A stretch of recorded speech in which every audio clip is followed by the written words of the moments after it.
Hello மக்களே, எங்கள் அக்கா வீட்டுக்காரர் உடம்பு சரியில்லைன்னு சொல்லி பார்க்குறதுக்காக அவங்க வீட்டுக்கு போயிருந்தோம்.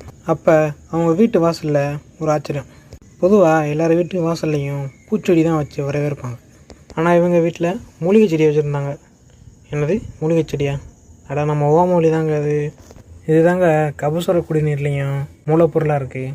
இதை உப்பு கல்லோடு வச்சு சாப்பிடும்போது நமக்கு இருக்கிற தொண்டை வலி, காய்ச்சல், இருமல், சளி, ஏன் மூட்டு வலி கூட சரியாகுங்க. அப்புறம் என்னங்க, எங்கள் அக்கா வீட்டுக்காரங்கெல்லாம் விசாரிச்சுட்டு வீட்டுக்கு கிளம்பிட்டோம். வீடியோக்கள் பார்க்க சப்ஸ்கிரைப் பண்ணிக்கோங்க.